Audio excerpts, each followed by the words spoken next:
आज आहे ना मी एक अशी रेसिपी बनवणार आहे की जी तुम्ही कधीच पाहिली नसेल. मला तरी नाही वाटत बरं का की तुम्ही पाहिली असेल. तर चला बघूया काय करायचं. सगळ्यात पहिले ना आपलं बेसन पीठ घ्यायचं, त्याच्यामध्ये थोडंसं तांदळाचं पीठ मिक्स करा. तर त्याच्यामध्ये वाटण मिक्स करायचे, म्हणजे जे आपण हिरवी मिरची आलं लसूण असतं ना त्याची पेस्ट मिक्स करा.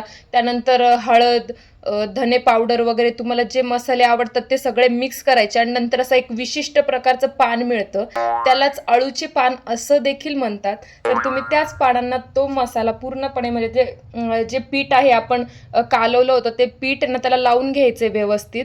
आणि ते झाल्याच्या नंतर त्याचे मस्तपैकी असा रोल बनवायचा आहे आणि ते वाफवायला ठेवायचे. आणि ते मस्तपैकी वाफवत आहेत तोपर्यंत त्याला मी तेल टाकून घेते थोडंसं, म्हणजे ते सुटसुटीत होतील. आणि त्यानंतर ते व्यवस्थित कट करून आहे ना तळून घ्यायचेत. आणि तळल्याच्या नंतर एकदम क्रिस्पी आणि कुरकुरीत लागतात. अशा प्रकारे तयार आहेत आपले विशिष्ट पानाच्या अशा अळूच्या वड्या. आणि या वड्यांची रेसिपी तुम्ही आधी कधी पाहिली होती का? मला कमेंट करून नक्की सांगा. आणि व्हिडिओ शेवटपर्यंत पाहिलाच तर नक्की फॉलो करा. Okay, bye.